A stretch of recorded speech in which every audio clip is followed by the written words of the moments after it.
Right students, welcome back. तो बात कर रहे हैं जी प्रोजेक्ट नेटवर्क डायग्राम पे। और प्रोजेक्ट नेटवर्क स्केड्यूल है जो हम प्रोजेक्ट की एक्टिविटीज को देखते हुए ड्रॉ करते हैं।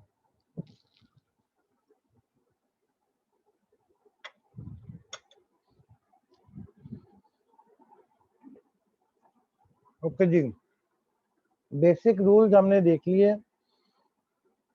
देन नेटवर्क डायग्राम कंस्ट्रक्ट कैसे करनी है उसके फंडामेंटल्स हैं, जो यहाँ पे आपको डायग्राम ए नजर आ रही है। तीन एक्टिविटीज हैं A, B and C. That shows B depends on A and C depends on B. B will start when A will finish and C will start when B will finish. And A depends on nothing. A किसी पे depend नहीं कर रही, A हमारी first activity है, B A पे depend कर रही है और C B पे डिपेंड कर रही है। Diagram B, Y and Z, these both activities depends on X. Y and Z, they are, you can say, parallel to each other. ये दोनों इकट्ठी स्टार्ट हो सकती हैं जैसे आप चाहें, लेकिन Y और G दोनों तब तक स्टार्ट नहीं हो सकती जब तक X फिनिश ना हो जाए। तो Y और G they depends on X। X activity कौन सी होगी, कोई स्टूडेंट बता सकते हैं?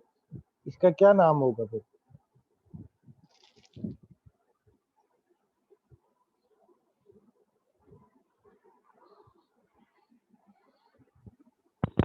Sir starting point. Starting point हमने अभी एक्टिविटीज पढ़ी टाइप्स में। बर्स्ट एक्टिविटी, बर्स्ट एक्टिविटी वो थी जिसकी नेक्स्ट एक्टिविटीज एक से ज्यादा थी। तो एक्स एक्टिविटी आपकी बर्स्ट है क्योंकि इसके आगे दो एक्टिविटीज निकल रही हैं वाई और जी, तो एक्स हमारी बर्स्ट एक्टिविटी होगी।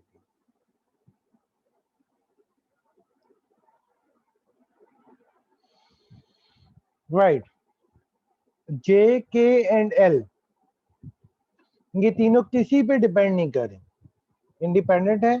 तीनों इकट्ठी स्टार्ट करना चाहें तो इकट्ठी स्टार्ट कर सकते हैं, बट ये तीनों कंप्लीट होंगी तो एम स्टार्ट होगी। एम तब तक स्टार्ट नहीं हो सकती जब तक जे, के एंड एल तीनों एक्टिविटीज कंप्लीट ना हो जाए। अगर जे एंड के कंप्लीट हो जाए, एल अभी नहीं हुई, तो आपको वेट करना पड़ेगा unless and until L activity भी फिनिश हो जाए, तब आप एम को स्टार्ट करेंगे। हमारी जो एम एक्टिविटी है वो मर्ज एक्टिविटी है।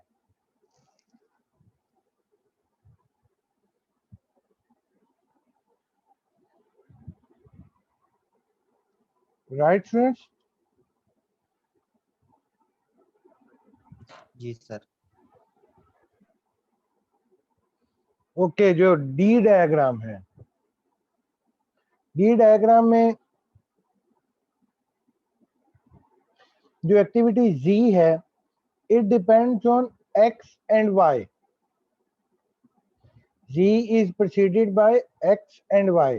जी तब स्टार्ट होगी जब एक्स एंड वाई दोनों कंप्लीट हो जाएंगे। Similarly activity double A, that depends on X and Y, ये भी तब स्टार्ट होगी जब एक्स एंड वाई कंप्लीट हो जाएंगी। तो जेड और डबल ए आपस में पैरेलल है, एक्स और वाई आपस में पैरेलल है। तो ये डायग्राम का पर्पस ये था कि ये देखें, ये एरोज कट कर रहे हैं, तो एरोज कट करें, इसमें कोई प्रॉब्लम, कोई टेंशन, किसी तरह से घबराने की बात नहीं है। ये जस्ट आपको डायरेक्शन बता रहे हैं।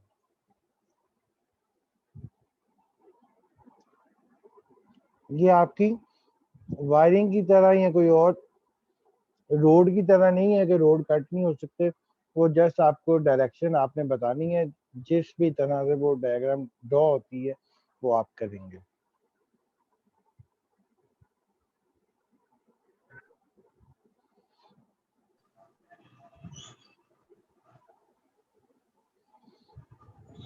ओके जी, ये नेटवर्क इंफॉर्मेशन हमें गिवन है। ये एक नेटवर्क की एक्टिविटीज हैं जो हमें पहले आइडेंटिफाई कर चुके हैं वर्क ब्रेकडाउन स्ट्रक्चर में, और ये प्रीसीडिंग एक्टिविटी उनकी डिपेंडेंसीज को शो कर रहे हैं। आपको एग्जाम में अगर आता है तो इस तरह से ये इंफॉर्मेशन मिलेगी, और इस इंफॉर्मेशन की बेस पे आपने स्केड्यूल ड्रॉ करना है। ये नेम है एक्टिविटी की, नेम मतलब जस्ट जो नंबर्स हमने अलॉट किए हैं, ये उनकी डिटेल है कि वो एक्टिविटी है क्या, और ये उनका डिपेंडेंसी का रिलेशनशिप है कि कौन सी एक्टिविटी की प्रीसीडिंग एक्टिविटी क्या होगी। तो एक्टिविटी ए एप्लीकेशन अप्रूवल, इसकी प्रीवियस एक्टिविटी कोई नहीं है, ये हमारी डायग्राम की, ये हमारी नेटवर्क की फिर फर्स्ट एक्टिविटी होगी। देन एक्टिविटी बी है कंस्ट्रक्शन प्लान्स, और सी है ट्रैफिक स्टडी, और डी है service availability check. These three activities depend on A. ये तीनों एक्टिविटीज डिपेंड कर रही हैं ए पे। दैट मीन्स फिर हमारी जो ए एक्टिविटी है ये कौन सी होगी?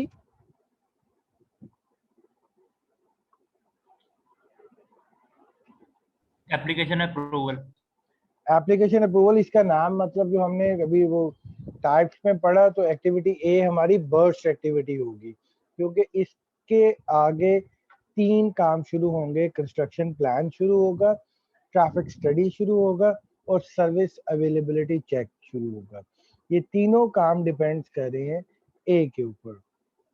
तो अगर हम डायग्राम को कंस्ट्रक्ट करें तो दैट वुड बी लाइक,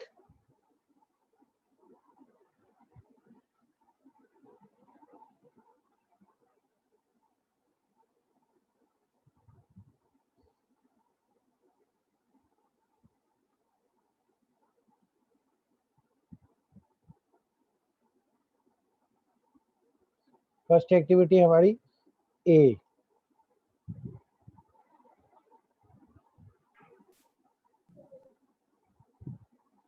और ए के बाद हमारी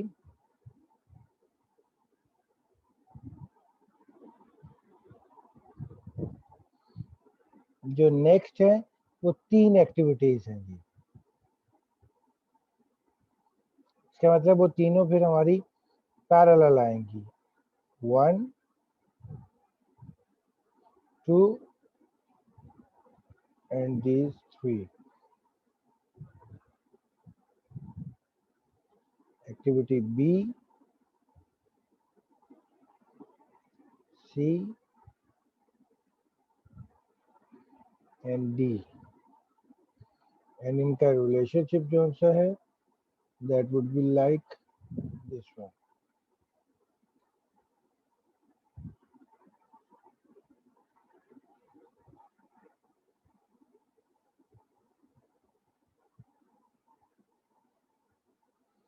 ऐसे जी, फर्स्ट एक्टिविटी ए है वो किसी पे डिपेंड नहीं कर रही। Then activity B, C and D जो तीनों हैं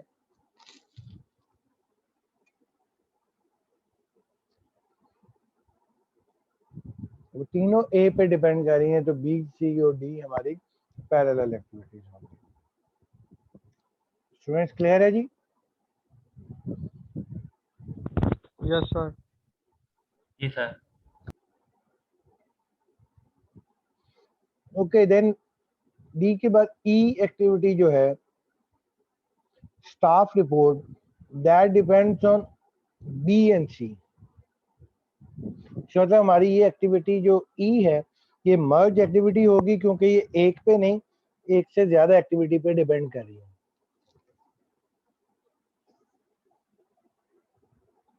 एक्टिविटी बी और सी कंप्लीट होने के बाद हमारी एक्टिविटी ई स्टार्ट होनी है, तो that would be like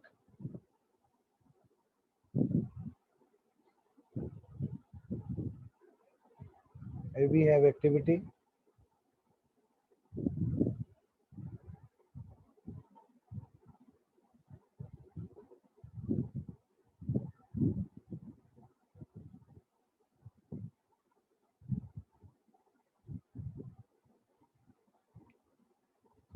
this would be activity E. E depends on B and C. B और C के कंप्लीट होने के बाद एक्टिविटी E स्टार्ट होगी, तब तक नहीं हो सकती जब तक B और C दोनों कंप्लीट ना हो जाए।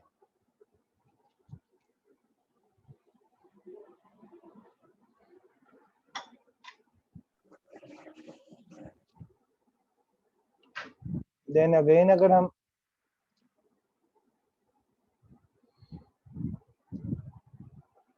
देखें तो नेक्स्ट एक्टिविटी जो F है, commission approval, that again depends on B, C and D. That means again वो एक मर्ज एक्टिविटी है जो किन तीन पे डिपेंड कर रही है, B, C and D पे। E पे वो डिपेंड नहीं करी, मतलब E के साथ उसका कोई लिंक नहीं होगा।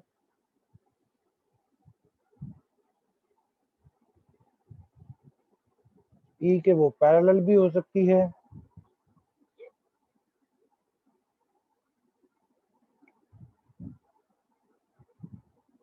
Here we have activity F, which depends on B,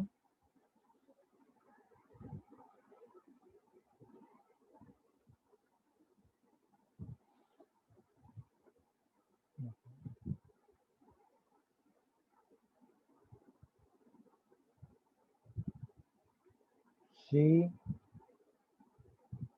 and D। ये हमारी एक्टिविटी होगी F। तो एरोज कट कर रहे हैं, नो प्रॉब्लम, कोई इशू नहीं। E डिपेंड कर रही है B और C पे और F डिपेंड कर रही है B, C and D पे। देन हम आ जाते हैं activity G, which is wait for construction. Again देख लें, एक वेटिंग है, जस्ट वेट है, लेकिन उसको भी हम एक एक्टिविटी शो करें क्योंकि वो वेट टाइम लेगा, तो वो डिपेंड कर रही है F पे।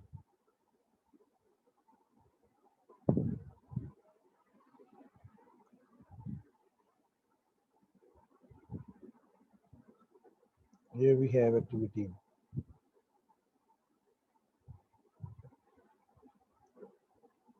G, which depends on F. And our last activity is H, occupancy, which depends on E and G. E and G. So यहाँ पे हम उसको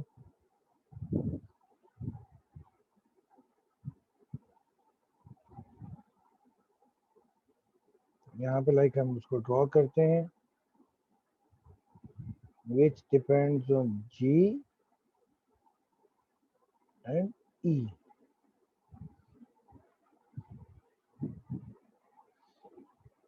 Here we have H activity.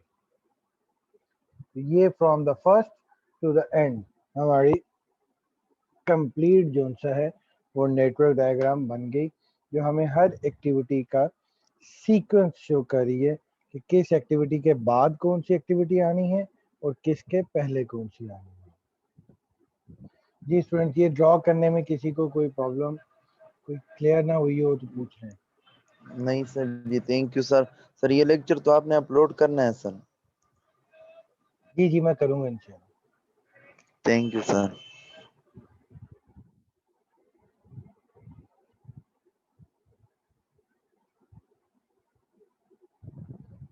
ये वो उसी को ड्रॉ करें, A first then B, C and D. ये वो कंप्लीट हमारी जो सा है डायग्राम बन गई, A B C.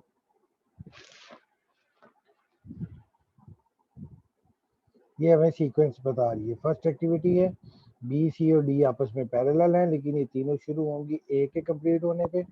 E depend कर रही है बी और सी पे, ई तब शुरू होगी जब बी और सी कंप्लीट होगी। एफ डिपेंड कर रही है बी, सी, डी पे, ये तब शुरू होगी जब ये तीनों कंप्लीट होंगी। जी डिपेंड कर रही है एफ पे और एच डिपेंड कर रही है सर ई जी, एंड जी पे। जी सर ये एको हम ब्रस्ट एक्टिविटी कह सकते हैं सर फिर? जी, ए एक्टिविटी बिल्कुल बर्स्ट एक्टिविटी है।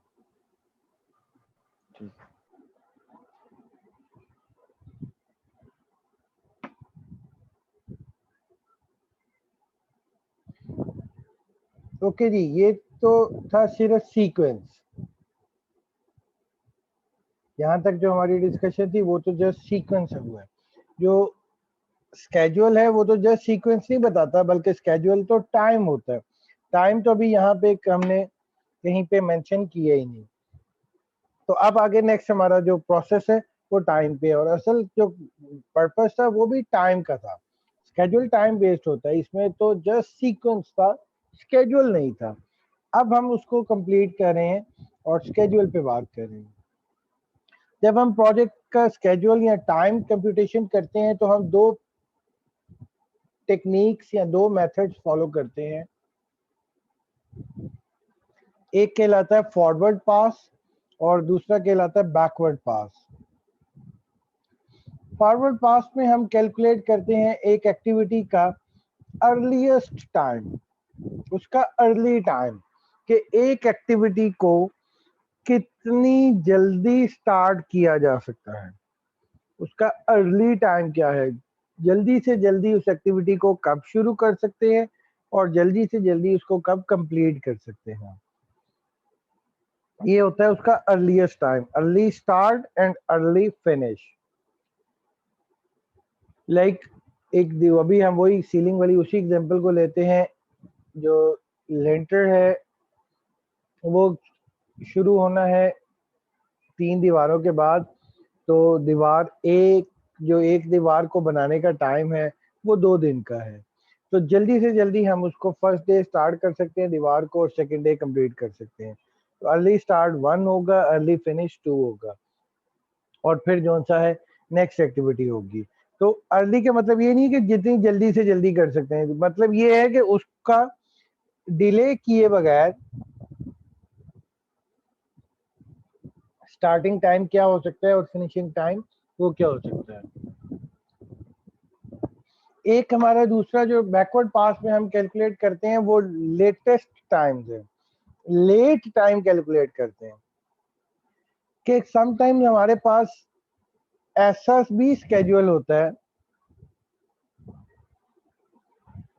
जिसमें हम एक एक्टिविटी को लेट भी कर सकते हैं।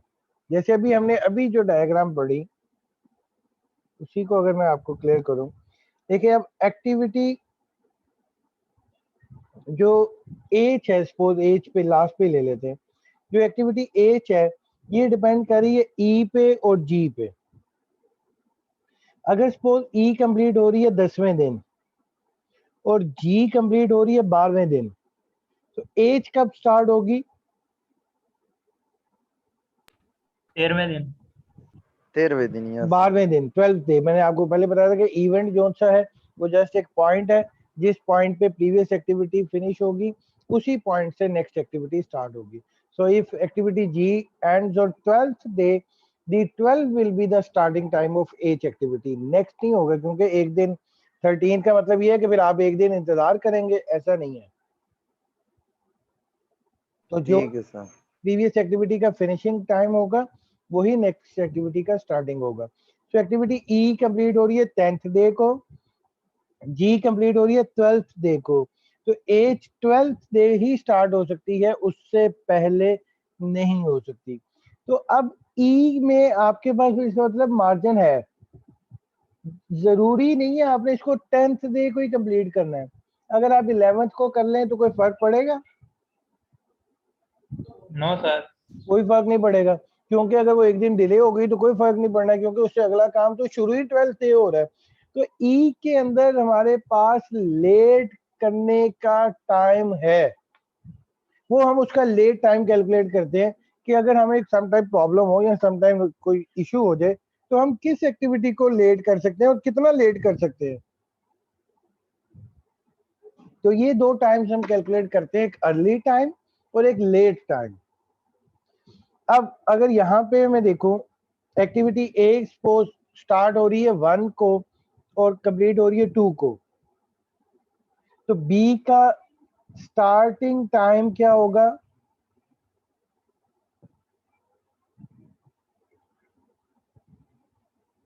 बी का स्टार्टिंग क्या होगा? Sir 2, right, good. बी का स्टार्टिंग होगा 2, सी का भी 2, डी का भी 2, क्योंकि तीनों डिपेंड करेंगे ए पे। तो बी का early start that would be the early finish of A का अर्ली फिनिश 2 है, तो बी का अर्ली स्टार्ट 2, सी का अर्ली स्टार्ट 2, डी का अर्ली स्टार्ट 2। अब क्या ए का लेट हो सकता है? नहीं सर। एक लेट टाइम हो सकता है? नहीं हो सकता, क्योंकि ए के अंदर वो मार्जिन नहीं है। तो ए का जो लेट फिनिश होगा उसका वो वही अर्ली फिनिश वाला ही होगा 2। अगर आप इसको 2 की जगह 3 को करेंगे तो फिर आपका सारा स्केड्यूल चेंज हो जाएगा। क्लियर हो रहा है ना?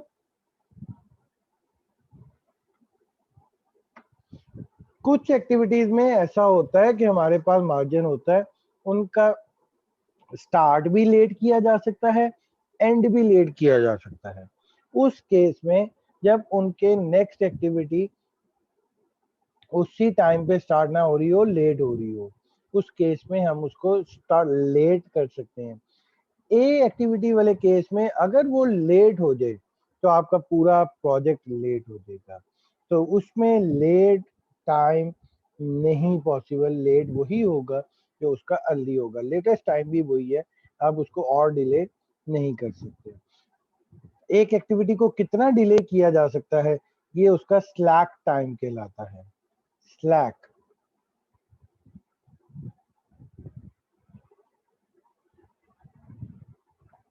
तो ये वही इंफॉर्मेशन जो डायग्राम हम कंस्ट्रक्ट कर रहे हैं उसी की है। उसके अंदर एक कॉलम और ऐड हो गया टाइम का। हर एक एक्टिविटी का टाइम अब हमें गिवन है। ये टाइम कहाँ से आया, हमने खुद ही एस्टिमेट किया या हमें टाइम पता था? तो आपको अगर डायग्राम आती है तो उसके अंदर आपको ये इंफॉर्मेशन होगी 1 2 3 एंड 4 एक्टिविटी, उसकी डिस्क्रिप्शन, उसकी प्रीसीडिंग एक्टिविटी और उस एक्टिविटी का टाइम। हर एक्टिविटी का टाइम आपको गिवन है, कंप्लीट स्केड्यूल आपने बनाना है इस इंफॉर्मेशन से।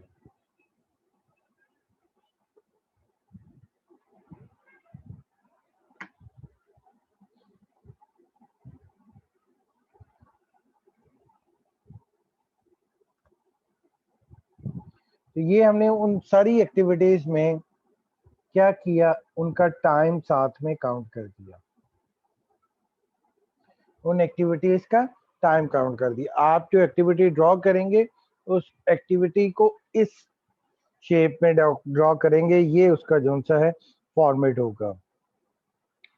इतने उसके अंदर बॉक्सेस बनेंगे, early start, early finish, late start, late finish. यहाँ पे वो टाइम आएंगे, देन उस एक्टिविटी की आईडी आएगी, उसकी ड्यूरेशन, जो ड्यूरेशन गिवन है वो ड्यूरेशन हम लिख लेंगे, और यहाँ पे उसका स्लैक आएगा।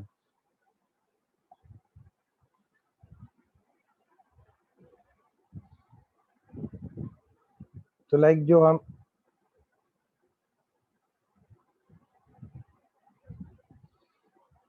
उसी अपनी डायग्राम को सेम जो सा है इस तरह से हम उसको ड्रॉ करेंगे।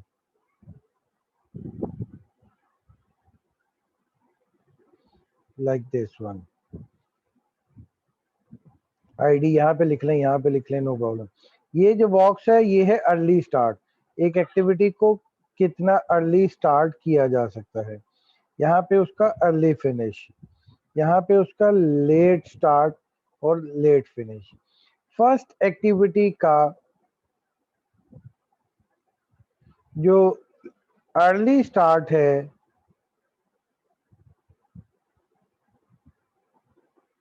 that would always be 0। First activity का जो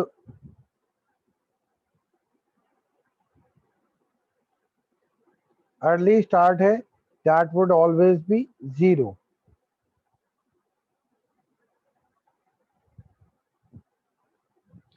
जीरो से स्टार्ट हो रहा है, और यहाँ पे हमने जो है वो क्या करना है, एक्टिविटी की ड्यूरेशन, ड्यूरेशन हमें गिवन है, एक्टिविटी ए का ड्यूरेशन 5 है, 5 डेज कह लें। देन एक्टिविटी बी है, इसी तरह से हम करेंगे।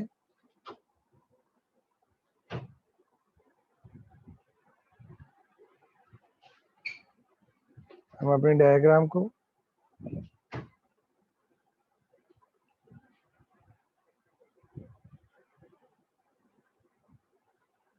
सेम उसी फॉर्मेट पे हम जो सा है वो ड्रॉ कर लेते हैं। एक्टिविटी बी का जो है वो टाइम दैट इज 15, सी का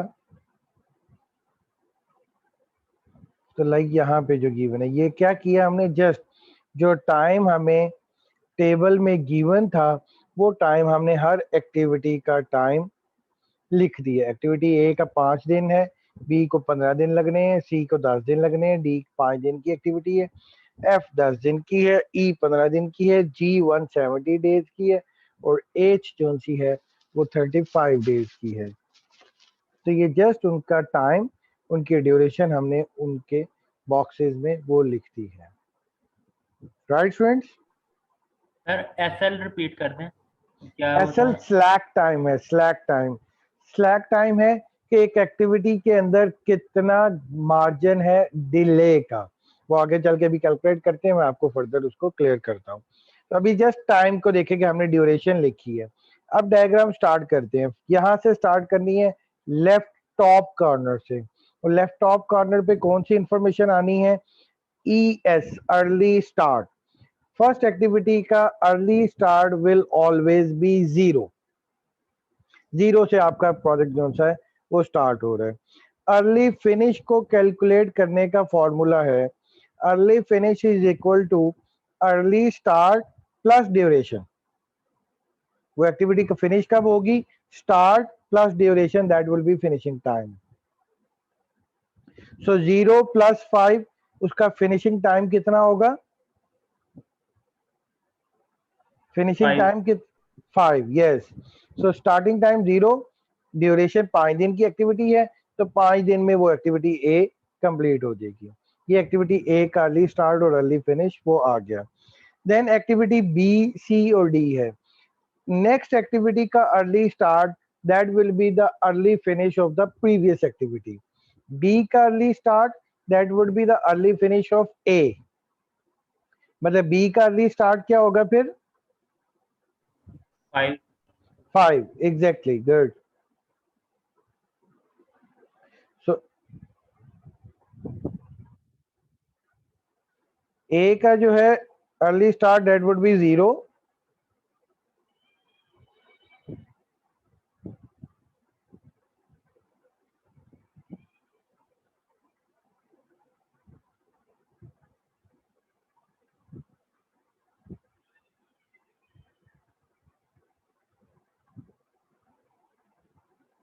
and early finish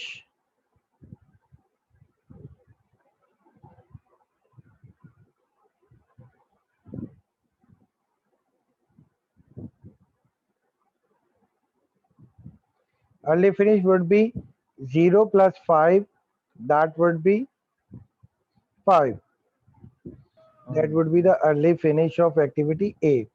Next activity का early start will be the early finish of previous। B का early start होगा 5, C का क्या होगा जी, C का क्या होगा, सर उसका भी 5 ही होगा। सी का भी 5 ही होगा, गुड जी। सी का भी 5 क्योंकि सी भी ए पे डिपेंड कर रही है, एंड डी और डी का भी 5।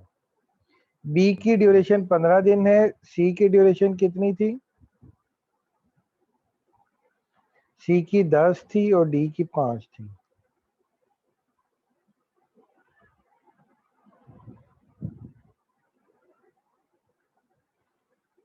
दस एंड डी की 5। बी का early finish 5 + 15 that would B 20। D का 5 + 10 दैट वुड बी 15। डी का 5 + 5 दैट वुड बी 10। क्लियर है? Yes, early sir. Start previous activities से मिल गए और अर्ली फिनिश को कैलकुलेट करने का फॉर्मूला अभी हमने पढ़ा कि अर्ली फिनिश है E F is equal to E S plus duration. Sir इसका अर्ली, मतलब ये मुकम्मल प्रोजेक्ट का टाइम साथ साथ लेके चल रहा है। जी बिल्कुल बिल्कुल, पूरे प्रोजेक्ट का स्केड्यूल यही है कि 0 से स्टार्ट हुआ, पूरा प्रोजेक्ट कब कंप्लीट होगा, कितने डेज में, वो हमें यहाँ पे पता चल जाएगा। पूरे प्रोजेक्ट का टाइम भी पता चल जाएगा, साथ में ये इन्फॉर्मेशन भी मिल जाएगी कि सपोज मैं ये जानना चाह रहा हूँ कि एक्टिविटी ई कब शुरू होनी है, तो वो भी मुझे पता चल जाएगा कि ई किस दिन शुरू होगी और किस दिन कंप्लीट होगी। और इससे आगे वाली इंफॉर्मेशन ये है कि ई के लिए रिसोर्सेज कौन से चाहिए। मुझे अगर पता है कि ई जोन सा है वो 20वें दिन शुरू होनी है, तो ई के लिए सपोज मुझे एक मशीन चाहिए, तो फिर मुझे ये बात क्लियर है कि मैंने 20वें दिन से पहले वो मशीन अपने पास ले आनी है, लाइक 18वें 19वें दिन वो ले आनी है, ताकि एक्टिविटी ई को परफॉर्म किया जा सके। जैसे लेंटर डालना है तो लेंटर के लिए खास इक्विपमेंट्स यूज होते हैं, तो वो इक्विपमेंट्स मुझे कब चाहिए, 20वें दिन वो चाहिए, तो मैंने 19वें दिन वो अपने पास हायर कर लें ताकि 20वें दिन ई काम स्टार्ट हो सके। तो ये सारी प्लानिंग आपकी इस पे डिपेंड करती है। अच्छा जी, अब ये तो था सिंपल। अब मर्ज एक्टिविटी के केस में ई एक्टिविटी डिपेंड कर रही है किस पे, बी एंड सी पे। मर्ज एक्टिविटी के केस में क्या हुआ कि जो ई एस है, ई एफ है, सॉरी, ई एफ एक नहीं है बल्कि एक से ज्यादा है। इस केस में हमारे पास बी ए पे डिपेंड कर रही थी, एक ही था ई एफ 5, वो हमने यहाँ पे लिख दिया। अब यहाँ पे ई डिपेंड कर रही है बी एंड सी पे, तो हमारे पास दो वैल्यूज है, एक बी का अर्ली फिनिश है, एक सी का अर्ली फिनिश है, तो कौन सा अर्ली फिनिश ई का अर्ली स्टार्ट होगा? सर जो सबसे लेट होगा। Exactly, highest value of early finish will be early start of merge activity।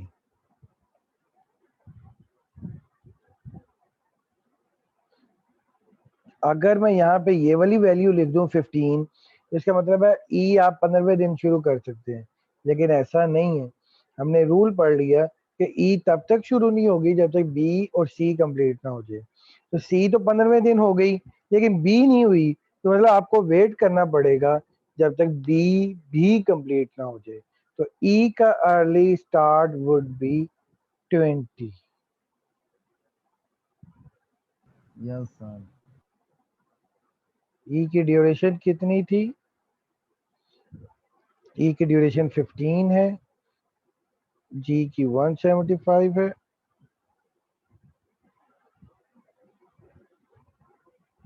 15 जी की 175, एज की 35 एंड एफ की है 10। क्या?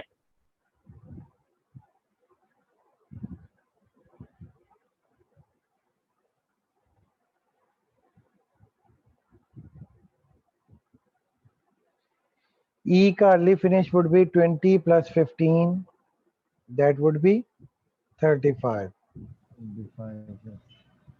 एफ का क्या होगा जी अर्ली स्टार्ट?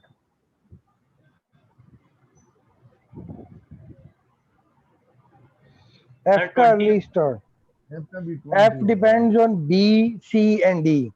एफ की प्रीसीडिंग 3 है, B C and D. Again early finish हमारे पास तीन वैल्यूज है, 10, 15 एंड 20। तो हमारी जो अर्ली स्टार्ट एफ की है that would B highest value which is 20 and 20 plus 10, इसका अर्ली फिनिश हो गया 30। 30। जी का क्या होगा जी? अर्ली ये स्टार्ट तो 30। डिपेंड करता अर्ली है। स्टार्ट वुड बी 30, क्योंकि जी Yes. सिर्फ एफ पे डिपेंड कर रही है, जी ई Yes. पे डिपेंड नहीं करी। इसका अर्ली फिनिश, इसका early start. and 175 plus 30, that would be 35. 205. 205. Okay. H depends on E and G. E है 35 और G है 205. H का early start would be 205 and 205 plus 35 इसका early finish would be 240. So पूरा project हमारा 240 days का project है. 240 days में ये project हमारा complete होगा. ये इसकी ड्यूरेशन प्रोजेक्ट की हमारे पास आ गई और हर एक्टिविटी किस दिन शुरू होनी है और किस दिन कंप्लीट होनी है ये इंफॉर्मेशन भी हमारे पास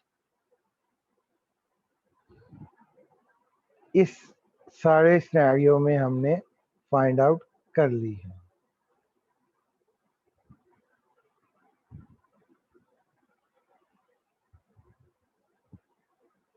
ये 170 थी, मैंने 175 लिख दी, उस वजह से 5 डेज का आया. ये 175 नहीं थी.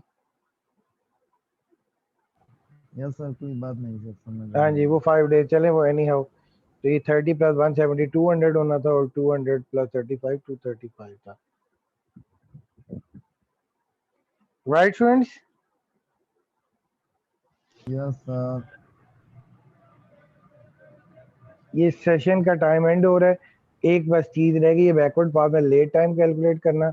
तो मैं रीजॉइन आपसे करने को कहता हूँ जी, रीजॉइन करें ताकि इसको हम कंप्लीट करें.